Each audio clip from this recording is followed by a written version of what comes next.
If you're a business owner making YouTube videos and you're not getting qualified goals from them, I'm gonna be honest with you. The problem isn't your editing, your thumbnails, your camera. The problem is most likely your scripts. I don't know this because we've written over 200 YouTube videos and generated thousands of views for coaches, agencies, consultants, and even for myself. We've seen what's working, what doesn't, and most importantly, what is working right now in 2025 to turn YouTube views into book goals. So in this video, I'm going to be showing you exactly how to script a YouTube video that generate leads, so you have everything to turn your YouTube channel into a predictable client machine in 2025.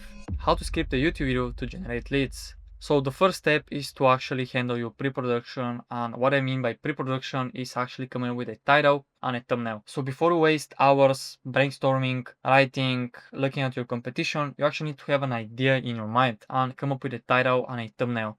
So I never start working on a script before I have a title in mind. So the first thing is your title. Now, for this title, I chose to go with how to script a YouTube video to generate leads. So what you should be doing is coming up with 3 to 5 titles. This is what we do at Channel Flow. We come up with 3 to 5 titles, and that way you have a options to choose from and see whatever is going to resonate with our clients. And obviously there's a lot of different things like is the video top of the funnel, middle of the funnel, or bottom of the funnel. And that way we choose titles and thumbnails, but that's whole another video. So the first idea was how to script a business YouTube video to close high ticket clients. Obviously, all these titles came from researching the niche, seeing what other people are doing. So I have an idea what I should be doing. Obviously, there were some other niches that was outside my niche. I was looking and getting ideas. So the first one was how to script a business YouTube video to close high ticket leads. I didn't have a thumbnail in mind when I saw this title. So I was like, okay, this definitely isn't something that I wanna pursue. Then how to script a YouTube video to blow up your business. Again, this is a pretty good title. There is some curiosity since you can blow up your business, and I was thinking about this one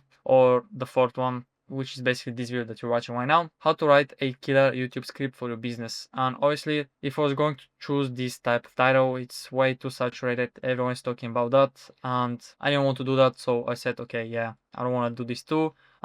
I came up with the last one, which is how to script a YouTube video to generate leads. So this is my thought process behind titles. There's a lot of other ways that you can do it. Obviously, I'm going to link a video to how to actually come up with ideas and how to generate proven titles. So yeah. Then we move to the title. This isn't necessary because I've known some people that actually first generate the thumbnail and then they write a script, which I don't like doing that because that way I need to wait 1 to 2 days for my thumbnail designer to actually do the thumbnail. After that, I need to review it. I need to waste another hours waiting for the revisions, and it's just a back and forth process that doesn't work for me. I don't like it. I want to script out the whole video and just record it so I don't have to think about it. After that, I can think about all the back and forth with my thumbnail designer. But what you should have is a rough outline. Basically something like this. I was going to be here and I was going to be holding a thumbnail in my arm and then some Gmail notification saying you made X amount or a lead book to go. And obviously I was thinking something like that. Based on the title and the thumbnail, you can actually make a great hook since the hook needs to validate the click. I'm going to be talking about that in a second. Let's move to how to properly research and actually make a great video. So the second point is the research process, which is, I would say, the most time consuming. Is going to take a couple of hours actually researching and looking at other niches, your niche, competitors, or even your old videos to see what perform well and how you can add it into your video. So the first thing is you need to research the topic in your niche and see how you can improve on it. What you need to do is look at competitors and see how they're doing it. Most of the time, you just need to watch through the whole video. You watch through the whole full video and you notice how you can improve on it. Is it length? Is it quality? Is it like new knowledge? All of these things can make a better video and basically deliver something new to your niche. And the other thing is looking at comments. Look at the comments and see what the audience is saying, because most of the time this is your TAM, this is your total addressable market. And if someone is in your niche, that means that you have the same audience. And if you can take this feedback and implement it in your own video, that means that you're going to make a better video. So let's say the video is about how to actually do push-ups, right? Push-up video, right? Push-up video. Let's say the comments were, okay, I'm getting shoulder pain when I'm doing push-ups, shoulder pain, you have shoulder pain when you're doing push-ups, and in your video you can mention briefly, okay, if you're getting shoulder pain, you can actually move your grip a little bit closer to your body, so your shoulders are closer to your body, so you can actually use more your triceps and your chest than your whole shoulder and all that stuff. You see what I mean? Is you get the comments, see what you can implement in your own video and make a better video. Then you have the second way is make sure to spend the time needed to give new insights into the video. And a lot of creators are missing this point is they just copy or they do some generic content that everybody have seen, like how to make 10k per month, right? Everybody's seeing that, how to stay profitable in your business, how to start a new business. You actually don't add anything new. If someone opens it, you're going to be giving some generic advice that is from Alex Hermosi. You want to bring new insights into your niche, actually create good videos, spend the time needed. Obviously, it's going to be a lot of time. I'm not going to lie to you. It's going to be a couple of hours that you need to brainstorm ideas, how to make it, how to properly script out the body and make a great video that people want to watch so that you have a better retention and all that stuff that is kind of annoying for a business owner that is running a whole business and now it needs to run a whole YouTube channel. The third step is you need to set the expectation high to let the viewer know that he's getting something new compared to the rest of the videos in the niche. So basically, way before I started scripting this video, I already watched some of my competitors, you can say, some people outside of my niche or directly my competitors, and I was getting ideas how to make them better, how to improve on it, and that's the whole idea. So how do you actually validate the click? This is what we're going to explain in the third part, which is the intro. I would say it's arguably the most important part of your script. It's the most important 30 seconds of your video. What you want to do is validate the click first, and then you have to actually give proof and promise and plan for the video, which I'm going to be explaining in a second. So how it works, this is the PPP framework, which is the proof, plan and promise framework. It's one of the most used frameworks to actually make great educational videos. So I want to first talk about the proof, is where you actually validate yourself, your results, and that you want to validate the click from someone. If you say that you're going to be changing my life, how are you going to be changing my life from your 9 to 5? Or are you actually a business owner that is making 7 figures a year and I can learn something from you? This subconsciously sets the tone for the video that I'm a authority and I'm speaking for my own expertise. Here's basically how I use the proof in my own video. This is the first or the third line from the video is I said, and I would know this because we've now written and produced over 200 YouTube scripts for agency, coaches and consultants and even for myself. I'm basically validating myself. I'm telling you that we've already done that. We've produced over 200 YouTube scripts and I'm doing it for myself. We're getting views and we're getting results. I showed not only verbally proved it, I also showed it visually. So it actually builds even more trust. Then you have the second part is the promise. So this is basically you're promising someone that in this video he's going to be learning something new. And again, this comes the place where you actually set the expectation for the videos. And I'm going to mention it again. If the expectation of the video are higher than the reality, that means you're not making a great video. You want to set the expectations and the reality to be able to beat it, right? So here's to actually implement a promise, and how to actually do this is I did that in the video. So you have everything you need to turn your YouTube channel into a predictable client machine in 2024. Basically, I'm saying that if you follow everything, you will be able to turn your channel into a predictable client machine. And this is the promise. I'm promising you a certain outcome by the end of the video. And then you have the third step of the proof, plan and promise framework is the plan. So the plan is basically giving a step-by-step process, saying that this is going to be the exact playbook, framework, and here's an example. So in this video, I'm going to show exactly how to script a YouTube video that generate leads. Again, I'm giving you a plan that in this video, you'll be getting something. This is for the proof, plan and promise framework. So now you know how to actually make the intro, how to actually come up with a good body that makes people watch throughout the whole video. The fourth point is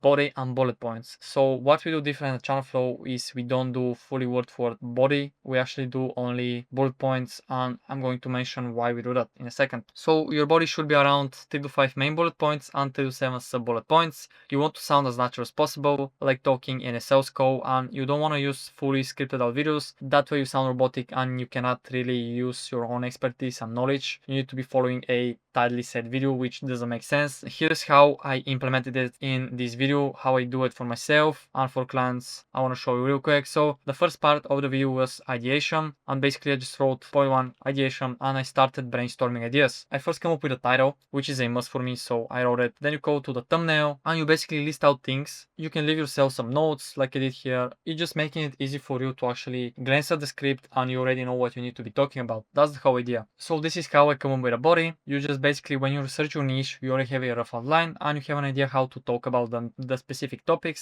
So it's going to be pretty easy. Also, if you're an expert in your field, in your niche, it's going to be so easy to talk on camera naturally about something that you love doing and you know about. So now that you know to actually come up with a great body that is going to let people connect with you and be authentic as possible, let's move on to something even more important, and a lot of people get it so wrong, is basically your CTA.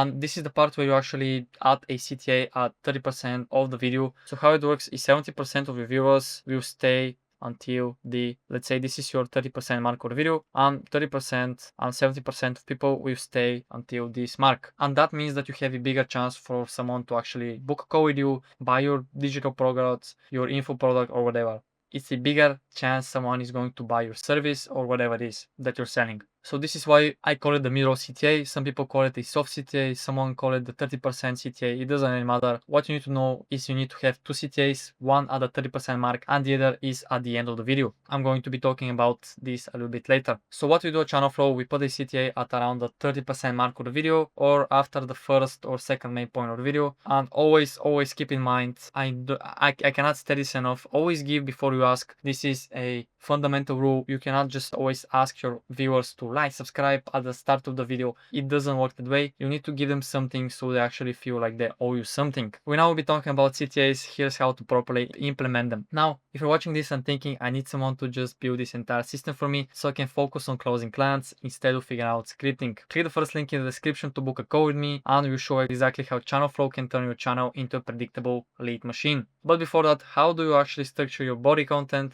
using the 1, 2, 3, 4 method to keep viewers hooked until the end? So this is a kind of a good concept that Callaway is talking about all the time, is 2, 1, 3, 4 method. And I know you may never heard of this, and this is a pretty deep psychological thing. So how it works, I need to give you some explanation before that. You have two types of videos. The first video is you basically give your best main point in the first step of the video, right? The first step is how to achieve X, and this is your best main point, and this is how you lead the video with your best main point. And then you move on to the third, and then you move on to the second, the third, and the fourth. And then you have the second example is you basically change the places of the first and the second point. So basically your second point becomes the first point. So your second best becomes your first, and your first best idea or concept becomes your second. I know it sounds complicated, but you just change the first and the second idea places. That's it, nothing more than that. And why you should be doing that is because you create a pattern, and the human brain likes to operate on patterns, things that it knows that it can get the hang of it. So let me show an example. For the first video is how it looks is you basically have your best idea here, you have your second idea here, you have the third concept, and you have the fourth, and so on, right?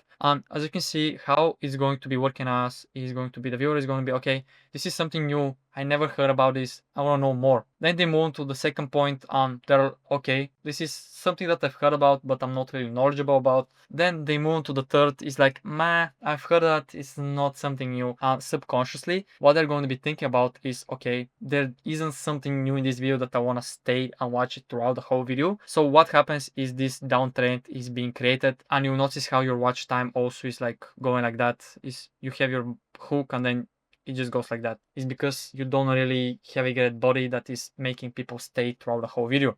And I want to tell you about the second method, which is kind of interesting, and how it works is you basically have your second idea, which is something like this. It's something like medium bow, and then you have your best idea second, so it's going to be something like this, right? And you have your third idea, which is going to be a little bit smaller than the second, and then you have the fourth idea. So what this creates is a pattern in human brain. So let's say your second idea is something new they haven't heard about, but it's not really wow. It's something cool, but it's not something wow. This creates this momentum of, okay, this is something new, I've never heard it. Then it goes down and they actually hear something new, they've never heard it, it's new information in the niche, and they're like, whoa, this is something new, I want to watch throughout the whole video. And they move to the third, the fourth, and this creates a pattern in their brain that is making them wanting to stay throughout the whole video. So this is how the 2, 1, 3, 4 method works. And now you know how to implement the 1, 2, 3, 4 method. What you need to do now is actually implement 3 hooks and mini payoffs or open loop questions after each step. And this creates something like a wave effect where you build anticipation, curiosity, and then give them a payoff. You need this to keep the viewer hooked before the next payoff. Example, so now that you know how to ideate your YouTube videos, you need to know how to properly script them so that way you can generate qualified leads. This is basically after every step. Step 1, you have a open loop question. Step 2, open loop question, and this basically creates curiosity and building momentum for the next step. And now you know how to create open loop questions, mini payoffs. Now let's move to the outro, where most business owners overlook it and road dog it and doesn't make any sales. So this is maybe not the most important, but it's pretty important if you want to make people stay as long as possible on your channel or make as much as possible money. So this is the outro, and how you should actually handle the outro is keep the outro short, don't waste time. You need to be around 3 to 4 sentences, keep it short as possible. When you transition from the body to the outro, you want to make it as natural as possible so it doesn't sound salesy. So you need to repeat the hook and give a recap of what you talked about, mention a pain point and position your offer as a solution. That way you make a smooth transition. I'm going to give you an example. Of course, knowing the framework and actually implementing it to generate 10 to 30 qualified calls per month are two different things, which is why we build channel flow to handle the strategy, scripting and the entire system for you. So if you're an agency owner, coach or consultant, or someone with a high ticket offer doing at least 20k per month, click the first link in the description and book a call. See how we can replicate these results for your business. Optimal for session time and most value metric on YouTube. And what you should be looking for is to optimize your videos for session time. This is the most valued metric on YouTube. It's not CTR, it's not AVD. The most important is your session time. So what a session time is exactly? So a session time is when someone watches one of your videos, then he moves on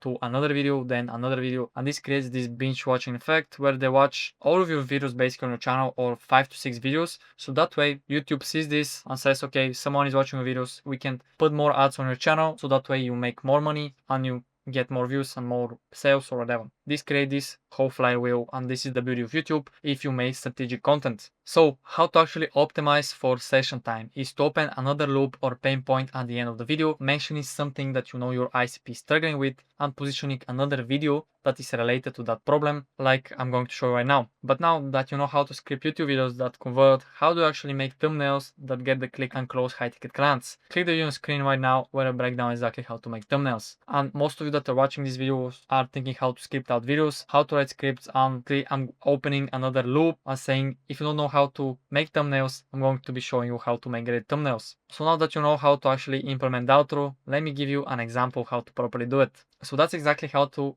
script a YouTube video that generates leads from ideation to writing a natural selling CTA using the 5-step process. Of course, knowing the framework and actually implementing it to generate 10 to 30 qualified calls per month are two different things, which is why we build channel flow to handle the strategy, ideation, scripting, editing, making the thumbnails and posting the videos. So if you're an agency owner, coach or consultant, or someone with a high ticket offer doing at least 20k per month, click the first link in the description and book a call with me and see how we can replicate these results for your business. But now that you know how to script videos that convert, how do you actually make thumbnails that get the click and close high ticket clients? Click the video screen right now where I break down exactly how to make thumbnails. I'll see you there.